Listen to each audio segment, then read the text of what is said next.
Good evening, and welcome to the regularly scheduled Selectmen's meeting for January 28th. Tonight's agenda, Madam Clerk. Yes, we have our call to order. We have open forum. We have appointments with Allison Sullivan, our new state representative. We have an appointment with Scoutmaster Jim Dwyer and Eagle Scouts from Troop 59 out of Whitman, and we have action items. Thank you. Please stand for the Pledge of Allegiance. I pledge allegiance to the flag of the United States of America and to the republic for which we stand, one nation, under God, indivisible, with liberty and justice for all. Thank you. Just Bill Darwin is just, he's sick. He's not like bad, just sick. He did have a Pats shirt. Bill will not be joining us. He's celebrating the Aruba syndrome. Couldn't adjust to East Bridgewater. I don't think he was expecting that. We feel bad. Yeah, sure we do. I will now open the open forum. Anyone here for open forum? With that, we will close the open forum. And our first appointment is newly elected Representative Allison Sullivan. Allison, So right there, perfect. welcome to East Bridgewater. Thank you. Happy to be back. Good evening. Thanks for letting me come in tonight. I just wanted to come in and reintroduce myself and introduce myself to some folks. Also, I wanted to kind of update you on what's going on at the State House. There's not much going on right now. It's kind of like the bill filing session, the co-sponsoring session. So right now, I have filed legislation 2 weeks ago on Friday, and now I'm going through the process of co-sponsoring. One of the bills that I filed that's directed here towards East Bridgewater is we're doing a commission to have the study of the 5 corners over here on 18. Because I did talk to the DPW department, and they mentioned that it's been kind of an ongoing battle between the state and the town. So hopefully we can get that figured out, cleared up, and something done about that intersection, because I know it's one of the problematic intersections here in East Bridgewater. And then there's other bills that I filed that's more so generated to either Whitman and Abington or the whole state. So if you guys have any questions, I'd be happy to answer anything. If you had any suggestions, I also don't mind giving out my email address, which can be located on the state website, but it's just allison.sullivan@mahouse.gov. And then the phone number for the State House would be 617-722-2425.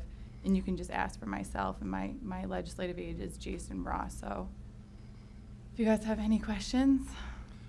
How's it been for the first month? Oh, it's been great. I love it. I love it. I'm so happy to be there. I've been having meetings throughout the district. I've met with you a couple of times, spoken to you a few times on the phone.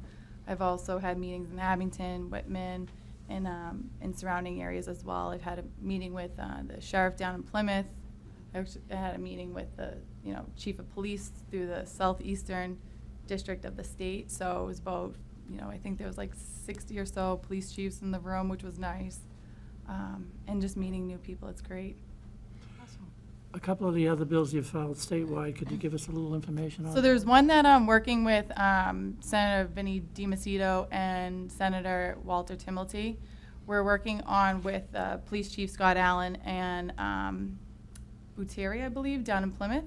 Yep. Buteri. Yep. And so it's a bill that would, Senator Timilty and Senator DiMacedo kind of took the initiative on it. I filed it on the House side. They filed it on the Senate side.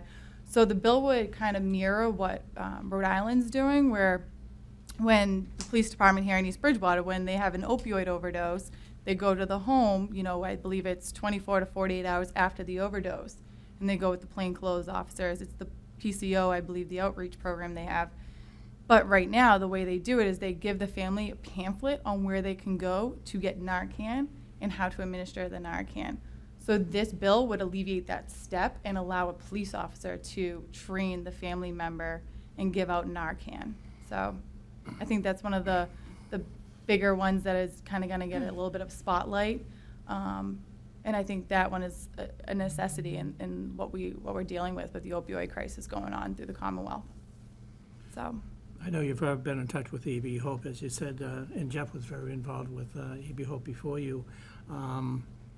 So have you filed legislation yet? I know we had talked about that a couple of weeks. So when we spoke, it was kind of like at the end of the bill filing. So my intention is to either look into late filing with the EB Hope, what we've discussed as far as recovery programs within this area.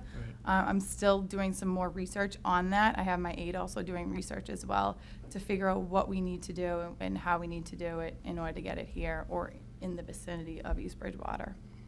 Has there been any discussion up on the Hill on vaping, which is now becoming So there an is, epidemic? so I did read some legislation that's been filed in the sense of banning the actual flavored of the vaping, so it doesn't, in the sense of attract younger kids to do it.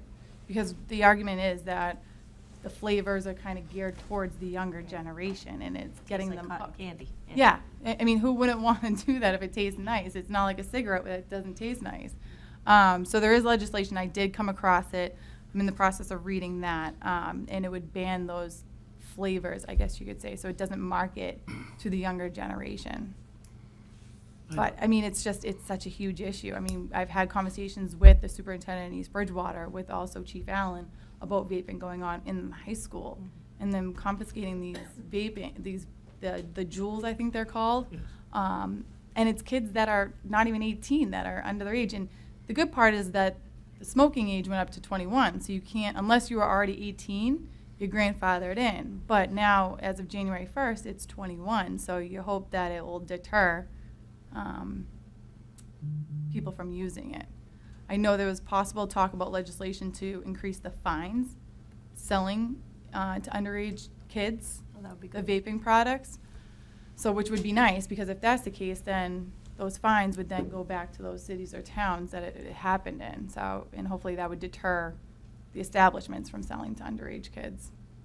So, but I mean, the hard part is from talking to families is in people that have, experience with the vaping, that you can just order it online, which I was unaware of. So you can get it, under your parents', what's the website I'm blanking on right now?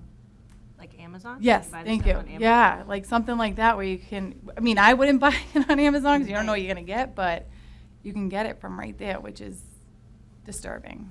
I just left a meeting before I came over here, and they're now saying it's, even in the 5th and 6th grades, Right.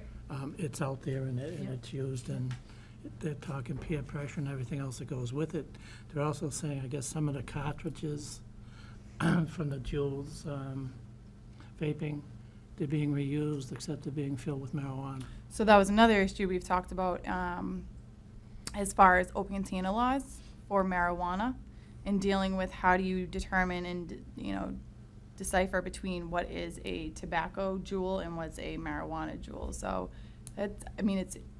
unfortunately, it's a big issue, and it's going to be something that's probably going to take a little bit to tackle. Oh, yeah. To be able to determine the difference. There's going to have to be some type of device that detects whether it is tobacco or marijuana. Unfortunately, I don't know if we have that device yet. I think they're working on that device, but who knows how long that will take. So, but it is a big issue. It's a huge concern, and I know it's a huge concern for many legislators up at Boston. It's a bipartisan issue. It's not a Republican or a Democrat issue. I mean, it's these kids that are being exposed to it. And then when you talk about open container laws, it should mirror the same thing as alcohol. So there is a bill, Rep. Dooley proposed a bill to change it from Chapter 94 to Chapter 90, which I'm a co-sponsor on. I signed up and had conversations with him. So it would mirror the same laws as far as open container for alcohol. So now if you do get a fine with an open container of marijuana, now that fine will now come back. It will go to the state, and then percentage comes back to the towns, which will be good because it's more revenue for here. Because unfortunately, I think we're going to see a lot more issues with marijuana and the use of marijuana. Okay. So, Thank you. thank you. Do you have office hours that you're going to be establishing? So we did set up for the counseling aging. We were able to set that up. Right now, it's going to be every second Monday, starting in March, because unfortunately, the newsletter went out before we were able to set up the office hours. But I know Wednesdays is their busier days. but unfortunately Wednesday is when we're in session. Right. So I did mention to Nancy that if I do have a Wednesday that I'm not in session, my intention is to kind of pop in if I can in February to kind of just even meet folks, you know, even on a surprise visit, kind of give her the heads up, you know, that Friday beforehand with my intentions on coming in on Wednesday. But unfortunately, Wednesdays is our formal session day, so we have our rules debate coming up on this Wednesday, so it'll be a very busy Wednesday for us, which I'm excited about. But And anybody's invited to go to the office hours at the Council on Aging. It's not correct, just for seniors. correct. so Yep. If anybody is, everyone if they want to come, so it's the second Monday in every month, and it's from noon to 1. Okay. So, and I know that I've spoken with Dave as well about having office hours kind of mirroring you guys' meetings. Yeah, to have it either before or after, depending on, you know, obviously your opinions are welcome as well. What you see would work, whether it be beforehand or after, and having an hour to have folks come in, which I don't mind doing that as well. Good. So, Thanks. I am available, so if you know, if they can't meet my hours here, people are more than welcome to reach out, and I don't mind, and I'd be more than happy to meet with them with whatever time they have available, whether they want to come up to the State House or if they want to come into the district itself. So, I've worked up an appetite, you know, I don't mind getting a few lunches in a day. Okay. But, Thank you. Thank Anyone you. have any questions in the audience? Okay. Just trying to do the right thing. I'm trying, I am, so, thank Okay. you. Thank you. Thank you. Appreciate it. And just so, you know, we've also sent invitations out to Senator Timilty and Senator Brady and Representative Dubois to come in and give us an update also on what's happening up at the Hill. So we're Yeah, just so- waiting for some confirmations from them. So Senator Timilty told me that he will communicate with me as well, so we can all kind of come in together. Okay, And I met with both Senator Timilty and Senator Brady, okay. so, Okay, thank you. thank you. Next, we have do we have the Eagle Scouts from Whitman here? It looks like they're not here. Okay. but Chris McGee is here. Maybe you could just give us an update on what they did. Why don't we, you wanna if move you on? don't mind for a few minutes, Chris, we'll move on to some action items and see if they come in. Okay, All right. Yep. thank you. I make a motion to release the minutes of the December 17, 2018, 5:15 PM Board of Selectmen's Executive Session meeting. Second, discussion? Bill? No, thank you. All those in favor? Aye. Aye. I make a motion to release the minutes of the August 27th, 2018, 5:30 PM Board of Selectmen's Executive Session meeting. Second, discussion? All those in favor? Aye. Aye. I make a motion to approve the minutes of the January 7th, 2019, 6:30 PM Board of Selectmen's meeting. Second, discussion? All those in favor? Aye. Aye.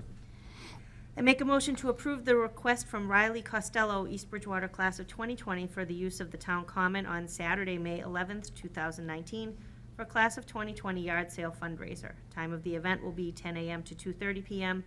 Rain date, if needed, will be Sunday, May 12th, 2019. Setup and cleanup time is from 8 a.m. until 3 p.m. Second, discussion? Hopefully you'll have a great day. I and love a good yard sale. It's a good idea to have that rain date in there. All those in favor? Aye. Aye. Excuse me, David. Yes, ma'am. Riley Costello's my daughter. Pardon? That's my daughter, too. I wanted to let you know in case there was any questions. I'm here. So are you trying to influence the board? Is- Yeah, I don't know. We already, we are. Is this a you conflict trying of to interest, Paula? influence us? So- We already voted on it, Paula. I'm just proud of her. She does a good job for her class. Good for her. Thank you, good for her. Very proud. Moving on. Yes, ma'am. I make a motion to authorize, in accordance with its charter, bylaws prior to the SOI submission closing date and ordinances, the superintendent to submit to the Massachusetts School Building Authority the statement of interest form dated February 15, 2019 for the Central School located at 107 Central Street in East Bridgewater, Massachusetts, which describes and explains the following deficiencies and the priority categories for which an application may be submitted to the Massachusetts School Building Authority in the future. Replacement of the roofing of the East Bridgewater Central School.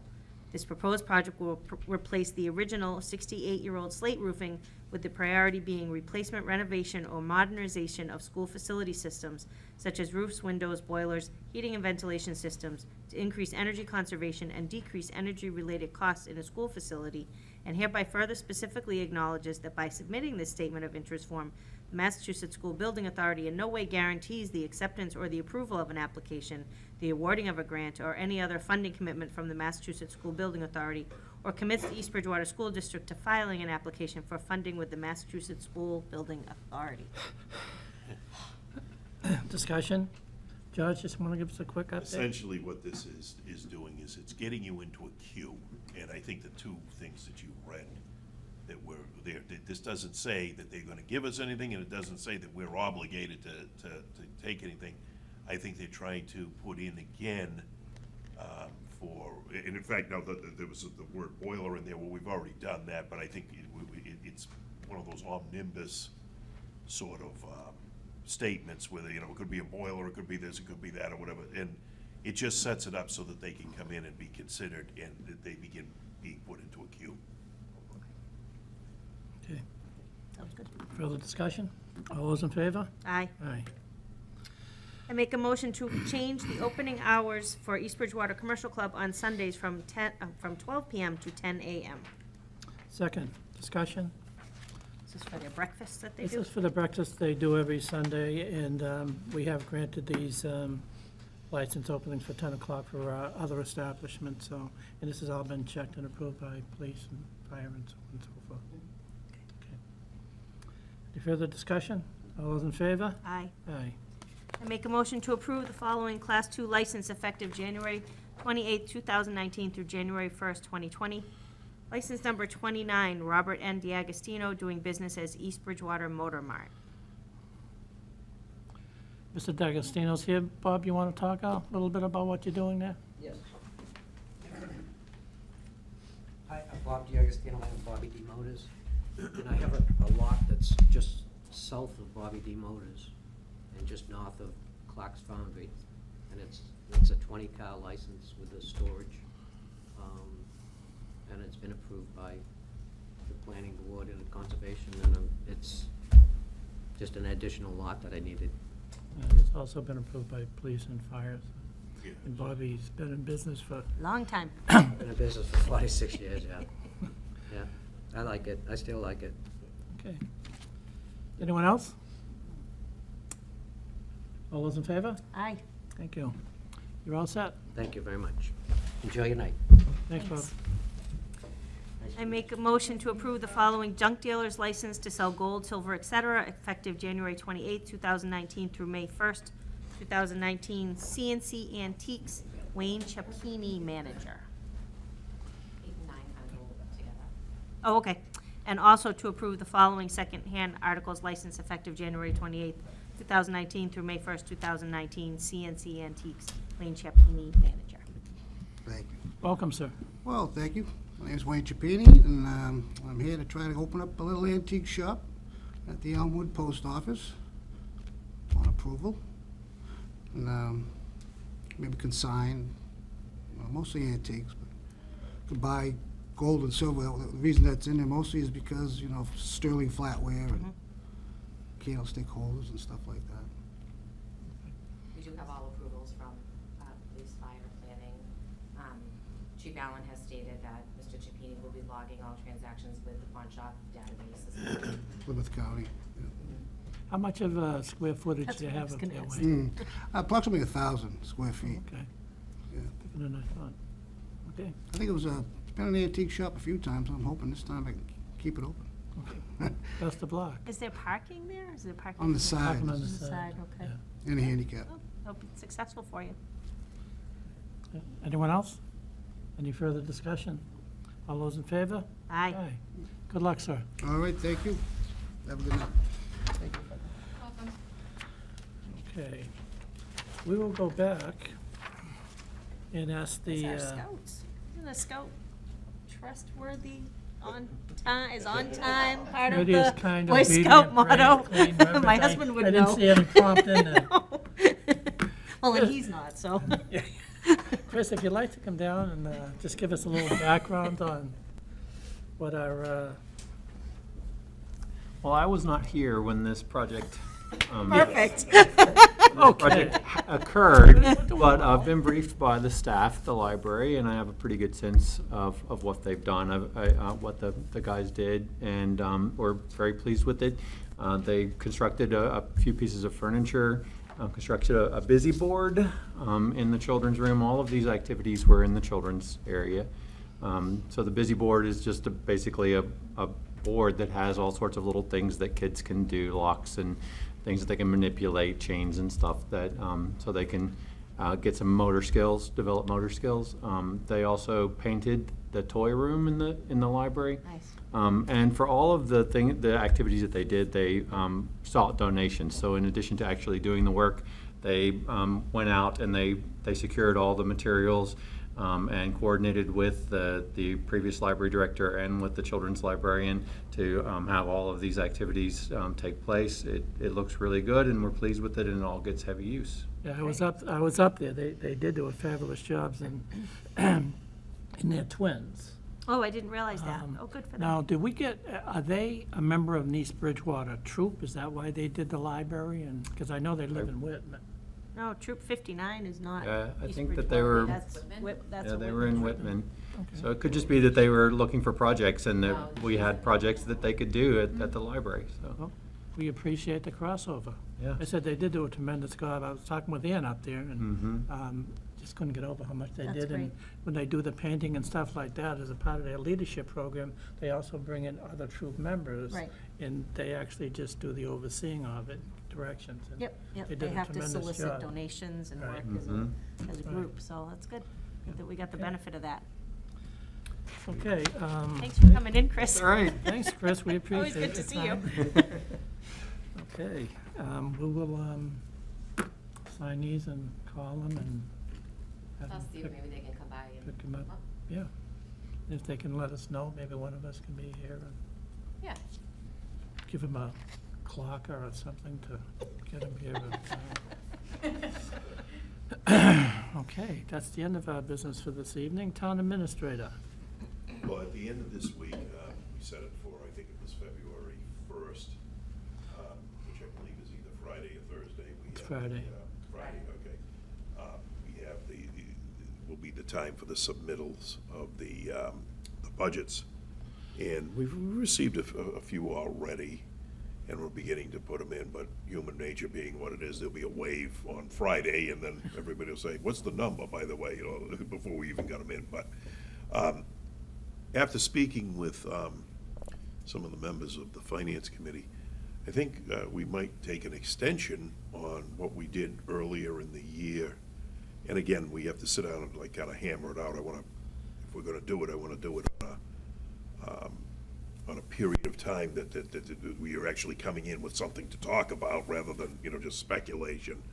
But we might have another one of those, maybe periodically 2 weeks, 3 weeks out for a while until the town meeting of where we had the selectmen, the capital, the finance committee, the financial people, and then, come in the room and keep updating the budget. If we can, and keep everybody informed on it. There isn't much, like I said, it's in its infancy. I've just starting to, I've got about 5 of them in right now. But, the other thing with Allison sitting out there, it sounds very mercenary on my part, but I always look at it as, the hub of all the municipalities is, let's face it, it's the money. Everything else is a pipe dream without it, and I know you probably don't have a feel for it yet. The governor's budget came out the other day, and there's usually some major changes from that one to the. I actually have it right here that I'm reading. Yeah. I am getting it Yeah. in my brain, so. Yeah, so, but there's usually 3 to 4 more incarnations of it, by the time it's done, and then it works out, so hopefully as time goes on, you can, I know nobody knows, as they say, it's never over until it's over. Right. But, hopefully, if there's some big revelation or something, you folks can kind of keep us on the loop. I think that's one of the biggest challenges we have here is, you're trying to set a budget for really a May town meeting. Right. And a lot of times, they haven't even solidified those numbers until after the July, you know, or whatever, and into July, and it does create some challenges for the town, so. Great. What George is saying, we need the numbers, we need them now, and we need more. I hear you, you know, it's the same song that I'm I know, yeah, exactly. Ours is a lot more. That's right, what he said. So, we'll keep you updated on that as we go along. Yeah, Thank you. and, you know, I can try to keep you as updated as I can. It It does fluctuate. I mean, when I worked in administration and finance, it was, you know, changes were made up until almost the last second, you would think, you know, Yeah. so. Well, I've come to find out, I mean, no matter who you are, until it's done, it's very hard to, pin you down and say, well, you told me it was gonna be, an extra 200 or whatever the heck it is. Right. But usually at least it gives me some kind of an idea, are we up, down, or maybe it's gonna just be staying the same or Right. whatever, so. Definitely, I'll try to keep you Sure, as updated as I can, that's for Sure. sure. Maybe we should invite all the selectmen from the city councilors and mayors from the state and say, why can't you just give us a budget when we have to meet town meeting requirements? I know. I mean, know. we have Well, to do it, that's so. the difficult part, is like the way it's all set up, that, you know, your town budget has to be set up before the certain state time. budget's set up, which Right. is Yep. kind of crazy if you think about it, because how Right. do you set up your budget based on a what-if Right, mentality? right. You know, you're better off going low and then getting more and be like, oh, we have more money than Yeah. you think, but then when you go too low, people get Angry, disappointed by seeing right. that, right, Right. right. Yep.